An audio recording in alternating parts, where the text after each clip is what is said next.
అసలు ఈ జ్యోతిష్యం అనేది ఎంతవరకు ఒక కీలక పాత్ర పోషిస్తుంది ప్రతి మనిషికి కూడా? జ్యోతిష్యం నమ్మాలా వద్దా అనేది పక్కన పెడితే సర్వం సంకనాగిపోయినా ఎవడు పట్టించుకోడు. కానీ వినాయక చవితి ముందు రోజు మాత్రం నిద్రలేస్తారు వీళ్ళందరూ. కొన్ని లక్షల మంది రోజు మందు తాగి సిగరెట్ తాగి వస్తుంటే ఎవరికే ఉండదు. కానీ ఖచ్చితంగా దీవాళి ముందు రోజు మనం కాల్చే క్రాకర్స్కి మాత్రమే వీళ్ళు విజృంభిస్తారు. బ్యూటీ పార్లర్కి పోయినప్పుడు ఈ మంగళసూత్రాన్ని తీసి అట్లా పక్కకు పెడతారు. ఈ జ్యోతిష్యం గురించి విమర్శించే వాళ్ళ సంఖ్య ఎందుకు ఎక్కువైంది అంటే, అసలు హిందూ మతానికి థ్రెట్ ఎవరితోనుంది? హిందువులతోనే ఉంది. శుభమా అంటూ పెళ్లి చేసుకుంటే విడిపోమని చెప్తున్నాడు వేణుస్వామి అంటే దాన్ని శుభమా అని చెప్పరు నాయన. శాస్త్రాలు కానీ దైవత్వం కానీ తగ్గేదే లేదు, ముందుకెళ్తానే ఉంది. జాతకంలో ఈ దశలను బట్టే గానీ మనం తీసుకుంటున్న ఆహార అలవాట్లను బట్టి కాదంటారా? ఏం తినని వాళ్లకు కూడా క్యాన్సర్స్ వస్తాయి. అంతెందుకు, కరోనాలో మంచి మంచోడు చచ్చిపోయారు, తాగుబోతులు ఎవరు తావాలా? అవును అవును. దేవుడు అనేవాడు నీ జాతకాన్ని రాసిండు, నీ తలరాత రాయలే. ఈ మధ్య కాలంలో దశమహావిద్యల అమ్మవార్ల గురించి చాలా ఎక్కువగా వింటున్నాం. ఎవరు అసలు ఈ దశమహావిద్యలు, ఎందుకు ఆరాధించొద్దు అందరూ? సో దశమహావిద్యలు అనేవి ఇవాళ కొత్తవి కావు.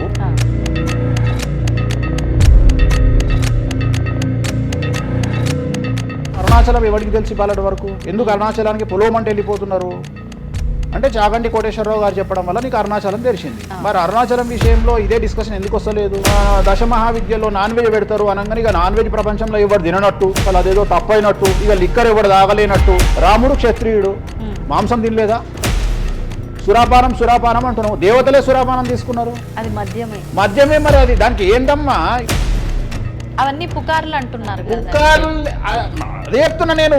సురాపానము నథింగ్ బట్ సారా, ఇప్పసారా. గూగుల్లో కానీ, చాట్ జీపీటీలో కానీ, జెమినీలో కానీ వామాచారం అంటే ఏందో ఓపెన్ చేయండి, దశమహావిద్యలు అంటే ఏందో ఓపెన్ చేయండి.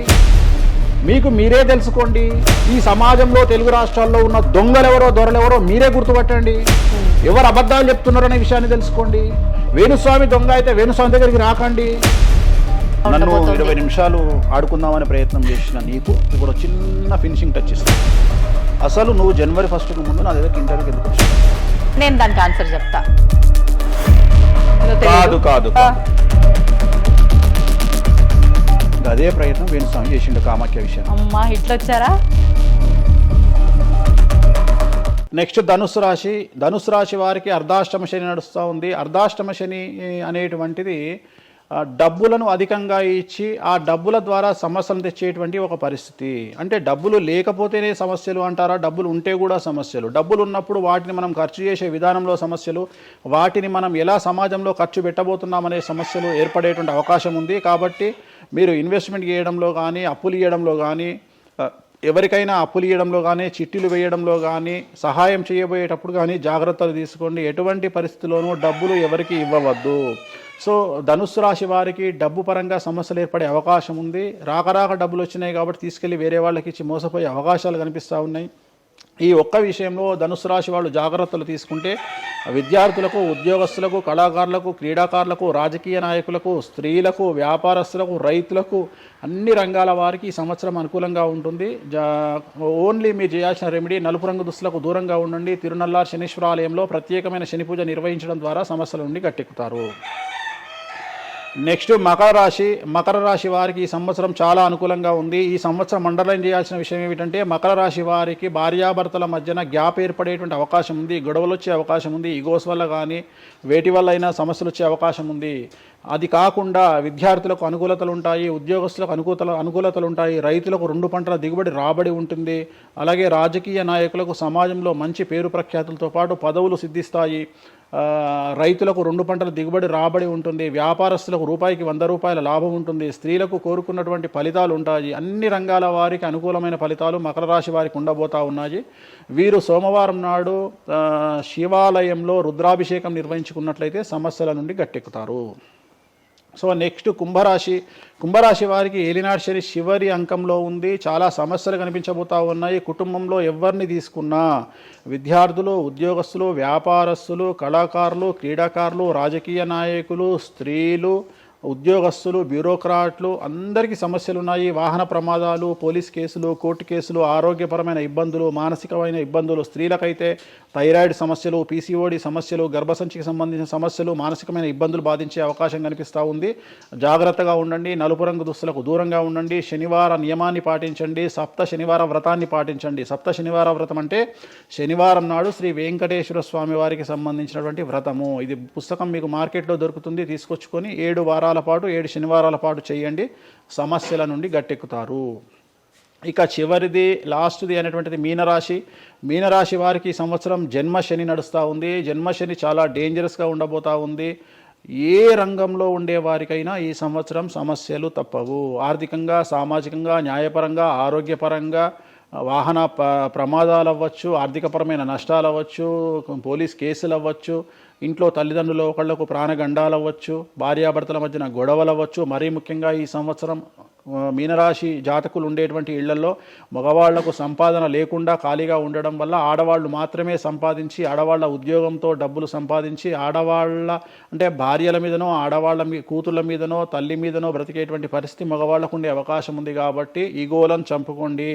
సో ఆడవారి మీద బ్రతకడానికి సిద్ధపడండి, కష్టపడండి, మానసికంగా సంసిద్ధులుగా ఉండండి. అంటే అలాంటి ఒక కండిషన్ ఈ సంవత్సరం ఉండబోతా ఉంది. ఈ ఒక్క సంవత్సరాన్ని కనుక మీరు దాటగలిగితే మీ జీవితంలో మంచి మంచి మంచి పొజిషన్లకు వెళ్తారు. సో నలుపు రంగు దుస్తులకు దూరంగా ఉండండి, రాత్రిపూట ప్రయాణాలు చేయకండి, వాహన ప్రమాదాలు జరిగే అవకాశం కనిపిస్తూ ఉంది. జన సమూహం ఉన్నటువంటి ప్రాంతాలకు వెళ్ళకండి. సో జాగ్రత్తలు తీసుకోండి, నలుపు రంగు దుస్తులకు దూరంగా ఉండండి. తిరునల్ల శనీశ్వర ఆలయంలో ప్రత్యేకమైన శని పూజ నిర్వహించడం ద్వారా సమస్యల నుండి బయటపడతారు. ఇప్పుడు ఈ రాశి ఫలాల్ని ఈ మధ్యకాలంలో చాలా మంది ఫాలో అవుతున్నారండి. ఇది అక్షరం అంటే పేరులో మొదటి అక్షరాన్ని బట్టి ఫాలో అవ్వాలా, లేదంటే డేట్ ఆఫ్ బర్త్ బట్టి వచ్చే రాశిని ఫాలో ఇది అవ్వాలా? పేరులో దాని సంబంధం లేదు, డేట్ ఆఫ్ బర్త్ ప్రకారం చూసుకోవాలి. రెండోది ఇది గోచారం, గ్రహచారం వేరు, గోచారం వేరు. ఇది జస్ట్ గోచారం ప్రకారం ఎలాగైతే మనము సౌరమానం ప్రకారము మనం చూసుకుంటామో అలా ఇది ఓన్లీ చాంద్రమానం ప్రకారము మీ నక్షత్రం ప్రకారం చూసుకోవాల్సిందే. మళ్ళీ వ్యక్తిగతమైన జాతకం వేరు. అంటే ఒక 3-4 రాశులు మినహాయించి అన్ని రాశుల వారికి కొంచెం ఇబ్బందికర పరిస్థితులే ఉన్నాయి. దానికి మీరు చెప్పిన రెమెడీస్ చేసుకుంటే సరిపోతుంది. గురుగారు, చాలా వరకు ప్రస్తుత రోజుల్లో జ్యోతిష్యాన్ని ఎక్కువగా నమ్ముతున్నారేమో అనిపిస్తూ ఉంటుంది. సేమ్ టైం మళ్ళీ జ్యోతిష్యం మూఢనమ్మకము అని చెప్పి కొట్టిపారేసే వాళ్ళు కూడా ఎక్కువైపోయారేమో అనిపిస్తుంది. అసలు ఈ జ్యోతిష్యం అనేది ఎంతవరకు ఒక కీలక పాత్ర పోషిస్తుంది ప్రతి మనిషికి కూడా? సో జ్యోతిషం అనేది నువ్వు చెప్పినట్టుగా ప్రతి మనిషికి ఒక ఫేసు 2 ఫేసులు ఉంటాయి, కానీ కొంతమందికి చాలా ఫేసెస్ ఉంటాయి. ఉదాహరణ వేణుస్వామికి 2 ఫేసులు ఉండొచ్చు, అంటే సామాజికంగా ఒకటి, ప్రైవేట్గా ఒకటి. కానీ సమాజంలో ప్రస్తుతము తెలుగు రాష్ట్రాల్లో ఒక మనిషికి 5 ముఖాలు ఉన్నాయి. అంటే తెలుగు రాష్ట్రాల్లో ఎందుకు చెప్తున్నానంటే భారతదేశాన్ని మొత్తం కంపేర్ చేసినప్పుడు భారతదేశానికి సంబంధించినటువంటి రాజకీయాలు వేరు, తెలుగు రాష్ట్రాల రాజకీయాలు వేరు. భారతదేశం సోషల్ మీడియా వేరు, తెలుగు రాష్ట్రాల సోషల్ మీడియా వేరు. భారతదేశం న్యూస్ ఛానల్స్ వేరు, తెలుగు రాష్ట్రాల న్యూస్ ఛానల్స్ వేరు. సో ప్రతిదీ తీసుకుంటే తెలుగు రాష్ట్రాలకు సంబంధించి చాలా ప్రత్యేకమైనటువంటి స్టైల్లో మనం ప్రజెంట్ వెళ్తా ఉన్నాము. ప్రత్యేకించి తెలుగు రాష్ట్రాలు ఇంతకుముందు ఒకటే రాష్ట్రానికి పరిమితం అయ్యి ఉండే, అది ఇప్పుడు హైదరాబాద్ కూడా అంటుకుంది. సో 2 రాష్ట్రాలు ఇంచుమించుగా సేమ్ స్టైల్లో వెళ్తున్నాయి. సో జ్యోతిషం నమ్మాలా వద్దా అనేది పక్కన పెడితే ఎప్పుడే కానీ దేని గురించి ఎవరు మాట్లాడినా 2-3 విషయాల గురించి మాట్లాడతారు. ఒకటి ఐడెంటిటీ, ఒకటి బ్రాండు, ఒకటి ప్రత్యేకించి పిఆర్ స్ట్రాటజీ. ఇప్పుడు బ్రాండ్ అనేది వేణుస్వామి అంటే ఒక బ్రాండ్. వేణుస్వామి జ్యోతిషం గురించి మాట్లాడుతున్నాడు అంటే చాలా మంది వెయిట్ చేస్తారు, జరిగిందా జరగలేదని విశ్లేషించుకుంటారు. అదొక పద్ధతి. వేణుస్వామిని విమర్శించే వాళ్ళు ఏం చేస్తారంటే వాళ్ళు ఐడెంటిటీ క్రైసిస్లో ఉంటారు. సో వాళ్ళు వేణుస్వామిని విమర్శించినా లేకపోతే ఒక పెద్ద వ్యక్తిని విమర్శించినా వాళ్లకు దానివల్ల ఐడెంటిటీ వస్తుంది. మామూలుగా వాళ్ళు విమర్శిస్తే ఎవడు పట్టించుకోడు, వేణుస్వామిని విమర్శిస్తే పట్టించుకుంటారు. అలా కాకుండా కొంతమంది ఇది ఏమంటారు హేతువాదులు అనొచ్చు, లేదంటే నాస్తికులు అనొచ్చు, ఇంకోటి అనొచ్చు. సో వీళ్ళందరూ ఏంటంటే ప్రత్యేకించి హిందూ మతానికి సంబంధించిన జ్యోతిష్యం గురించి మాట్లాడతారు, హిందూ మతానికి సంబంధించిన పండుగల వినాయకుని గురించి మాట్లాడతారు. మొత్తం ప్రపంచమంతా పొల్యూటెడ్ అయ్యి కలుషితమై సర్వం సంకనాగిపోయినా ఎవడు పట్టించుకోడు, కానీ వినాయక చవితి ముందు రోజు మాత్రం నిద్రలేస్తారు వీళ్ళందరూ. అట్లనే అసలు ఈ ప్లాస్టిక్ వల్ల అసలు నూనె ఎట్లా వస్తుంది, ఎందుకంటే 90 రూపాయలకు ఒక కిలో నూనె ఎట్లా తింటున్నాం మనము అని ఆలోచించాడు ఎవరు లేడు. కొన్ని లక్షల మంది రోజు మందు తాగి సిగరెట్ తాగి వస్తుంటే ఎవరికే ఉండదు, కానీ ఖచ్చితంగా దీవాళి ముందు రోజు మనం కాల్చే క్రాకర్స్కి మాత్రమే వీడిలో విజృంభిస్తాడు. సో ఇవన్నీ కూడా ఐడెంటిటీ క్రైసిస్ అవ్వచ్చు, లేదా పనిగట్టుకుని విమర్శించాలి అవ్వచ్చు. మనం ఏం నమ్ముతాము అంటే లెక్కలు నమ్ముతాం. 2002కు పూర్వము 2002 తర్వాత తీసుకుంటే జ్యోతిష్యాన్ని నమ్మేవారి సంఖ్య, హిందూ మతాన్ని నమ్మేవారి సంఖ్య 9% పెరిగింది. సో ఇది వేణుస్వామి సొంత కవిత్వం కాదు, గూగుల్ చేస్తే గూగుల్లో మీకు కనిపిస్తుంది పర్సంటేజ్ ఎంత పెరిగింది అనేది. సో ఎప్పుడే కానీ గుర్తుంచుకోవాల్సింది ఏంటి అంటే మనము సైంటిఫిక్గా సైన్స్ పరంగా మనం ఎంత ముందుకెళ్తామో మన జెన్జీ జనరేషన్ ఆల్ఫా జనరేషన్లు ఎంత ఫాస్ట్గా వస్తాయో ఎట్ ది సేమ్ టైము దేవుళ్ళ మీద నమ్మకాలు కూడా అదే పరిస్థితులలో ఉంటాయి. కాకపోతే ఇక్కడ ఏంటి అంటే ఒకటి ఎక్స్ప్రెసివ్ అవ్వచ్చు, ఎక్స్ప్రెసివ్ కాకపోవచ్చు. ఎందుకు పెరిగాయి అంటారు ఈ పర్సంటేజ్ మీరు అన్నట్లుగా? అంటే ఖచ్చితంగా కష్టాల ప్రాబ్లం. అంటే ఇక్కడ కష్టాల కంటే కూడా కాంపిటీషన్ అని చెప్తాను నేను. సో ఇప్పుడు ఏమైపోయింది అంటే విపరీతమైనటువంటి కాంపిటీషన్లోకి నెట్టబడ్డాం మనం అందరము కూడా. అంటే ఏమైపోయింది అంటే ఒక 1990కి పూర్వము మనం సంపాదించుకునే సొమ్మంతా కూడా దాచిపెట్టుకొని ఆ డబ్బును దాచుకొని మన కుటుంబాలు తింటాయి, మన పిల్లలు తింటాయి అనే ఆలోచన ఉండేది. 2000 సంవత్సరం తర్వాత ఏమైపోయింది అంటే మనం సంపాదించుకున్నది మనమే ఎంజాయ్ చేయాలి, ఒక కారు కొనుక్కోవాలి, సో లగ్జరీ లైఫ్ లీడ్ చేయాలి, 10 మందికి చూపించుకోవాలి. అంటే స్వతహాగా అనుభవించడం కంటే కూడా 10 మందికి చూపించుకోవాలి అనేటువంటి ఒక పనికిమాలిన భావన జనాల్లో చాలా వచ్చింది. ఇది ఎంతవరకు కరెక్ట్ అంటే తప్పు చెప్తున్నా. ఇప్పుడు ఉదాహరణ ఒక ఇన్ఫ్లుయెన్సర్స్ చూస్తుంటే అసలు యాక్చువల్గా వినాయక చవితి అనేది చవితి రోజు చేసుకోవాలి, కానీ వీళ్ళు ఏం చేస్తున్నారు వినాయక చవితికి 2 రోజుల ముందరనే వినాయక చవితి చేసుకొని దాన్ని మొత్తం ఎడిట్ చేసి అంతా చేసి వినాయక చవితి నాడు పోస్ట్ చేస్తారు. సో దీనివల్ల వాళ్ళ ఖచ్చితంగా ఎఫెక్ట్ అవుతుంది. ఎందుకు ఎఫెక్ట్ అవుతుంది అంటే ఇప్పుడు మాంగళ్యం ఉంది, ఉదాహరణ మెడలో మంగళసూత్రం అనేది ధరిస్తారు అమ్మాయిలు. వీళ్ళు ఏం చేస్తున్నారు ఈ మధ్యన అంటే కొంతమంది అమ్మాయిలు వెస్ట్రన్ కల్చర్కు బానిసలైన అమ్మాయిలు ఏం చేస్తారంటే దాన్ని ఏమంటారు బ్యూటీ పార్లర్కి పోయినప్పుడు ఈ మంగళసూత్రాన్ని తీసి అట్లా పక్కకు పెడతారు. సో మళ్ళీ ఎప్పుడైతే నువ్వు ఆ మంగళసూత్రాన్ని వేసుకుంటున్నావో ఆ సమయం కనుక మంచిది కాకపోతే ఎఫెక్ట్ అవుతుంది ఫ్యామిలీ. సో అందుకని నువ్వు చేసేటువంటి వినాయక చవితి పూజ కరెక్ట్ సమయంలో చేయకపోతే అది నెగిటివ్ అయ్యేటువంటి అవకాశం ఉంది. సో ఇట్లా ఇన్ఫ్లుయెన్సర్స్ ఉదాహరణ ఇప్పుడు జనరల్గా బేసిక్గా మనము ఒక యూరోప్ కంట్రీకి పోతున్నాము, ఒక దుబాయ్కి పోతున్నాము అంటే మనం అక్కడికి పోయినాక షాపింగ్ చేస్తాం. కానీ ఇప్పుడు ఉన్నటువంటి జనరేషన్లో వీళ్ళందరూ ఏంది ఇక్కడ షాపింగ్ చేసి మళ్ళీ అక్కడ షాపింగ్ చేస్తారు. అంటే చాలా విచిత్రం అయిపోయింది. అంటే ఖచ్చితంగా సంవత్సరానికి ఒక 10 డొమెస్టిక్ టూర్లు, ఖచ్చితంగా సంవత్సరానికి ఒక 5 ఇంటర్నేషనల్ టూర్స్. ఇవన్నీ దేనికోసము అంటే సమాజానికి మా దగ్గర డబ్బులు ఉన్నాయి అని చూపించుకోవడం కోసము, సో ఆర్భాటాల కోసము. సో నేను జనరల్గా ఏం చెప్తా అంటే first build your own brand. First brand build చేసుకున్నాక తర్వాత నువ్వు బ్రాండ్కి అలవాటుగా. ఇప్పుడు ఒక అనామకుడు ఒక మామూలు మనిషి రేంజ్ రోవర్ కార్ వేసుకొని వస్తే జనాలందరూ రేంజ్ రోవర్ కార్ను చూస్తారు. అదే ఒక సూపర్ స్టార్ ఒక ప్రభాస్ ఒక మహేష్ బాబు వస్తే మహేష్ బాబుని చూస్తారు, ప్రభాస్ని చూస్తారు, కానీ కార్ను చూడరు. సో నేనేమంటే ఫస్ట్ నువ్వు దాన్ని తయారు చేసుకో. ఇప్పుడు ఉదాహరణ ఒక బాలీవుడ్ హీరోయిన్ ఉంది, ఆ బాలీవుడ్ హీరోయిన్ ఒక ఎల్వి హ్యాండ్ బ్యాగ్ వేసుకుంది, సపోజ్ అది ఫేకే అనుకుందాం, బట్ జనాలు అందరూ అది ఒరిజినల్ అనుకుంటారు. అదే ఒక మామూలు అమ్మాయి నిజంగానే ఎల్వి బ్రాండ్ వేసుకుంది, కానీ అది ఫేక్ అనుకుంటారు. సో అందుకని ఫస్ట్ నీ బ్రాండ్ నువ్వు నిలబెట్టుకున్న తర్వాత అప్పుడు నువ్వు బ్రాండ్స్ జోలికి వెళ్ళు. ఇప్పుడు సో ప్రస్తుతం సమాజంలో ఈ జ్యోతిష్యం గురించి విమర్శించే వాళ్ళ సంఖ్య ఎందుకు ఎక్కువైంది అంటే వాళ్ళకు వ్యక్తిగతమైన అంశాలు చాలా ఉంటాయి. They want subject. అంటే ఏమైపోయింది ఇప్పుడు ఎగ్జాంపుల్ ఇప్పుడు నేనే ఒక యూట్యూబ్ ఛానల్ పెట్టుకున్నా, నన్ను నేను ఓన్గా జర్నలిస్ట్గా నన్ను నేను గుర్తించుకున్నా, నాకు సబ్జెక్ట్ కావాలి అంటే అట్లీస్ట్ నేను ప్రతిరోజు కనీసం ఒక 10 నుండి 15 వీడియోలు చేయాలి అంటే నాకు ఆ మనిషితో పని లేదు, ఆ వ్యవస్థతో పని లేదు, ఆ సబ్జెక్టుతో పని లేదు. నేను రాకెట్ గురించి నేనే మాట్లాడతా, జ్యోతిష్యం గురించి నేనే మాట్లాడతా, రైతు గురించి నేనే మాట్లాడతా, పిడకల గురించి నేనే మాట్లాడతా. అంటే లాస్ట్కు నాకు కావాల్సింది ఏంది అంటే నాకు వ్యూవర్స్ కావాలి. అట్లీస్ట్ నేను పెట్టే సబ్జెక్టుకు నాకు తెలియకున్నా సరే దాని గురించి కంటి చూపు గురించి నేనే మాట్లాడతా, క్యాన్సర్ గురించి నేనే మాట్లాడతా, ఎయిడ్స్ గురించి నేనే మాట్లాడతా. అంటే కాదేది విమర్శకు అనర్హం. అంటే నీకు సబ్జెక్టు తెలుసా తెలియదా అంటే ఇంగితం ఉండేవాడు కంట్రోల్ చేసుకో. ఇప్పుడు నాకు సిగ్గు శరము ఇంగితం ఉంది. నేను ఇప్పుడు ఆ కెమెరామెన్ తీసేటువంటి కెమెరాకు సంబంధించి ఆయన ఎట్లా పెట్టాలి ఫోకస్, ఆయన లెన్స్ ఎంత అడ్జస్ట్ చేసుకుంటాడు ఏంది అనేది నాకు సంబంధం లేని వ్యవహారం. కానీ నేను అసలు దానిలోకి వెళ్ళను.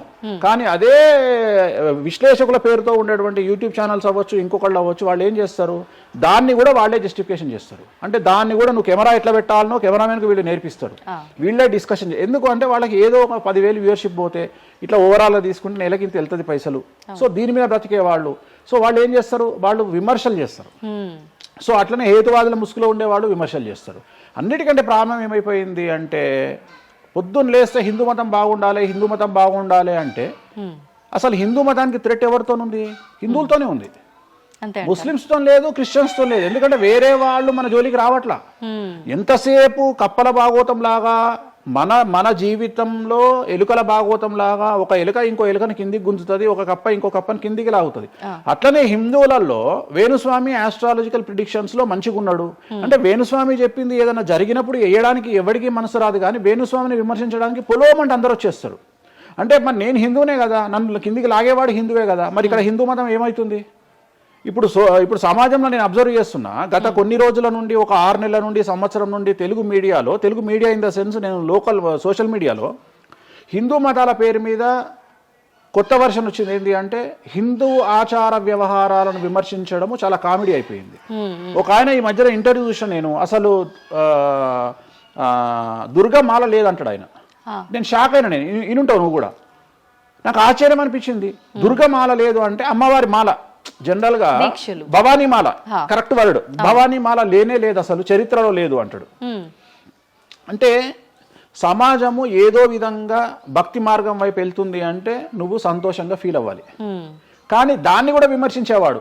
ఎందుకంటారు ఇలా అంటే వీళ్ళందరూ పండితులు కాదు, వీళ్ళందరూ standing comedians or sitting comedians.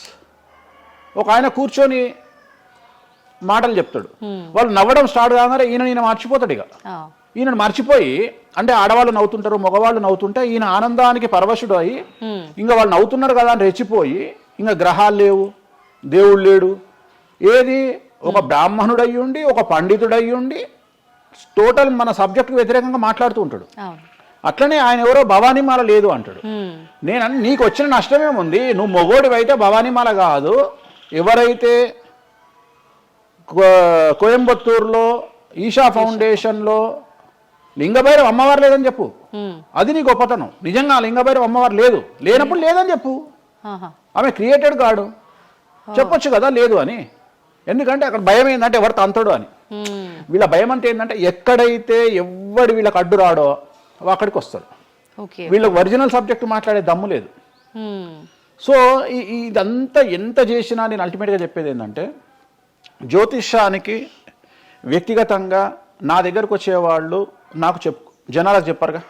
ఇప్పుడు నేను ఒక మాట చెప్తా, ఇప్పుడు సీక్రెట్ మెయింటైన్ చేయాలనుకుంటారు ప్రతి ఒక్కరు, ప్రైవసీ మెయింటైన్ చేయాలనుకుంటారు. మామూలుగా హాస్పిటల్కి పోతేనే ఇవాళ ప్రైవసీ మెయింటైన్ చేయాలనుకుంటున్నారు. అది అట్లీస్ట్ తలకాయనొప్పికి పోయినా వాళ్ళు దే వాంట్ ప్రైవసీ. అంటే కారు డైరెక్ట్గా B1కి వెళ్ళిపోతుంది, పైకి వెళ్ళిపోతారు, డాక్టర్ని కలుస్తారు, వస్తారు. అట్లాంటిది వేణుస్వామి దగ్గరకు వచ్చి నేను ఎందుకు చెప్పాలనుకుంటున్నా, లేదంటే నేను ప్రజలకి చెప్పాలనుకుంటున్నా అనుకోరు కదా. ఎవరో ఒకళ్ళు వేణుస్వామి దగ్గరికి వెళ్ళినప్పుడు, కొన్నిసార్లు కొన్ని వీడియోలు తీసినప్పుడు 100 మందిలో ఒక వీడియో తీసినప్పుడు ఆ వీడియో పోస్ట్ చేస్తాము, దానివల్ల నా దగ్గరకు వచ్చినట్టు తెలుస్తుంది. కానీ 99% నా దగ్గరకు వచ్చినట్టు తెలియదు. నా దగ్గరికే కాదు, జ్యోతిషం అనేది ఎక్స్ట్రీమ్గా జనాల్లోకి వెళ్తున్నది. ఎట్ ది సేమ్ టైం భక్తి అనేది జనాల్లోకి వెళ్తున్నది.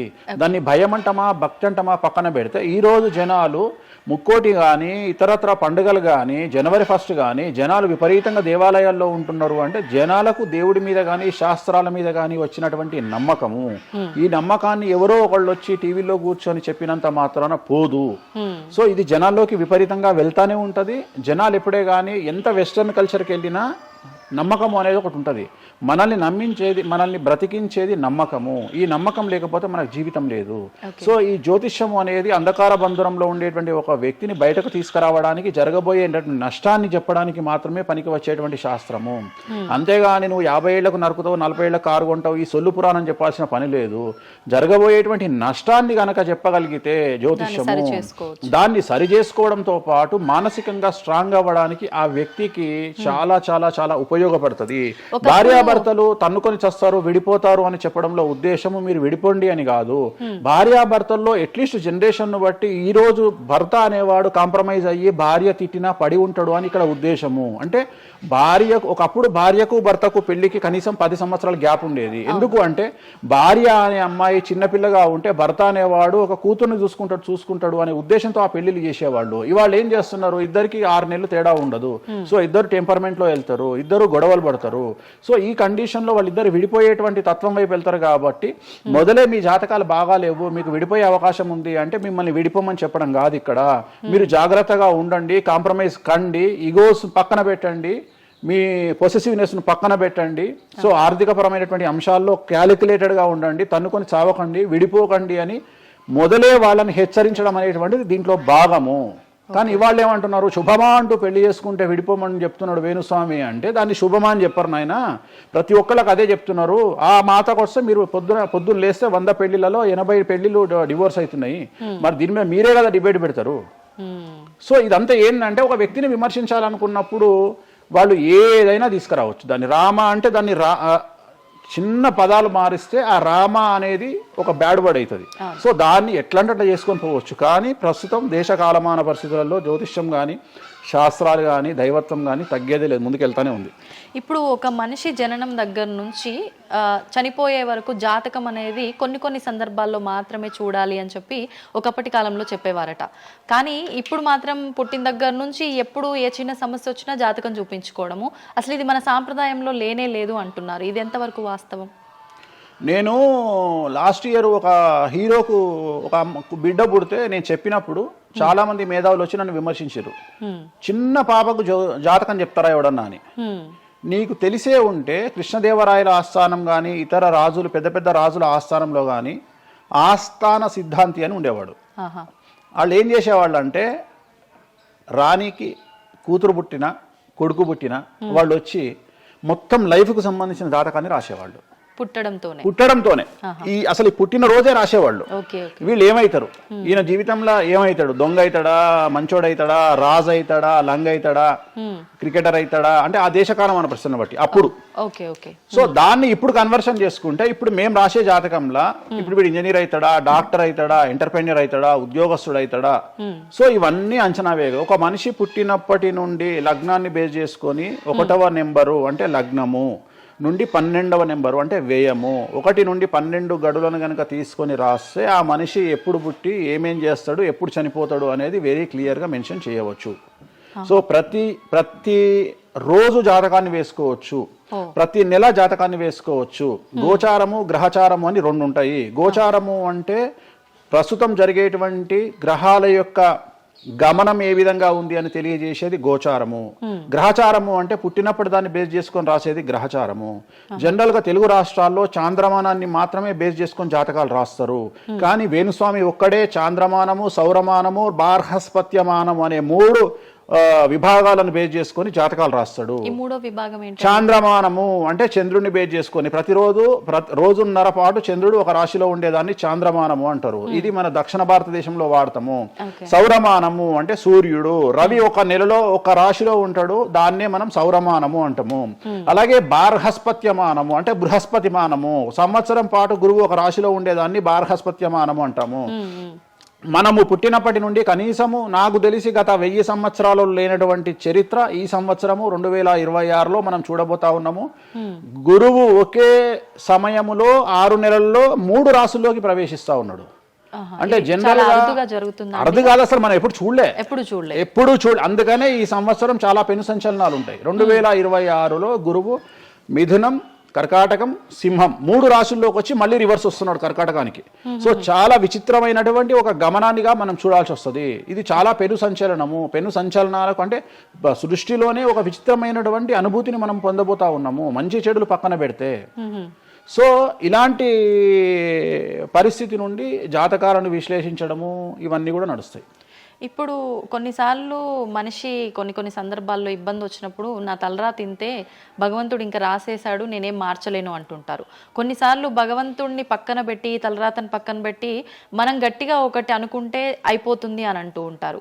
మీరు ముందుగానే ఒక శిశువు జననం అయినప్పుడే వాళ్ళ మొత్తం లైఫ్కి సంబంధించిన జాతకం ఇవ్వగలుగుతాము అన్నారు.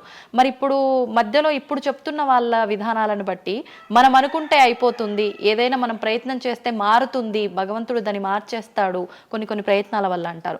ఈ రెండిట్లో అసలు దేన్ని నమ్మాలంటారు? ఇప్పుడు భగవంతుడు రాసినాడు మన జాతకము మారదు, మన తలరాత మారదు అని అనుకుంటే అలాంటి వాళ్ళందరినీ మనం చేయాల్సింది ఏంటంటే వాళ్ళకి ఎవరికైనా హార్ట్ అటాక్ రాగానే వాళ్ళని అట్లనే బెడ్ మీద కూర్చోబెట్టి ఎదురుగా ఫోటో పెట్టి దేవుని మొక్కమని చెప్పాలి. హాస్పిటల్కి ఎవరిని పంపించొద్దు. ఎందుకంటే తలరాత కదా, భగవంతుడు రాసేసిండు కదా. మరి ఎందుకు మరి అనవసరంగా అంబులెన్స్కి ఫోన్ చేయడము, హాస్పిటల్కి వెళ్ళడం ఎందుకు? పనిలేని పని కదా. అంటే నీ ప్రయత్నము హార్ట్ అటాక్ వచ్చినా కానీ నిన్ను తీసుకుపోయి హాస్పిటల్లో అడ్మిట్ చేస్తున్నారు. సో హాస్పిటల్లో నిన్ను టైంకు తీసుకుపోవాలా వద్దా అని డిసైడ్ చేసేది జాతకం. నువ్వు బతుకుతావా బ్రతకవా అని డిసైడ్ చేసేది జాతకం. ఇక్కడ నేను తోపు నేను తురుము అని అనుకుంటే నడవదు. నేను తోపు నేను తురుము అనుకోవద్దు. చాలా మంది చాలా రకాలుగా కష్టపడతారు. కష్టపడితేనే సుఖపడతాము, కష్టపడితేనే జీవితం అభివృద్ధిలోకి వస్తుంది అనుకుంటే అతి కష్టం పడేది గాడిద. సో అతి కష్టం పడేది డ్రైనేజీలో పనిచేసేటువంటి మున్సిపల్ వర్కర్స్. సో వాళ్లకు ₹1,00,000 రోజుకు జీతం ఇచ్చినా తక్కువ లేదు. అంటే వాళ్ళు ఊడ్చే చెత్త, వాళ్ళు తీసే చెత్త ఈ ప్రపంచంలో ఎవరూ భరించలేరు. అలాంటిది వాళ్ళు చేసే కష్టం మీద కంపేర్ చేస్తే ఈ ప్రపంచంలో ఇక కష్టం చేసే మనుషులే లేరుగా. మరి అలాంటి వారికి మనం ఇచ్చే జీతం ఎంత? 40,000, 50,000. కానీ వాళ్లకు కనీసం నెలకు 40 లక్షలని ఇవ్వాలి. అంటే నువ్వు చేసే కష్టానికి కాకుండా నువ్వు తెలివితో చేసే కష్టానికే విలువ ఎక్కువ. నువ్వు తెలివితో చేసే కష్టానికే విలువ ఎక్కువ. హార్డ్ వర్క్ కాకుండా smart work. Exactly, smart work నమ్ముకోవాలి. సో రెండవది, నేను కష్టపడితే అసలు రానే రాదు. నువ్వు కష్టపడడం కాదు, నువ్వు తెలివిగా కష్టపడు, కసిగా కష్టపడు. సో అందరికంటే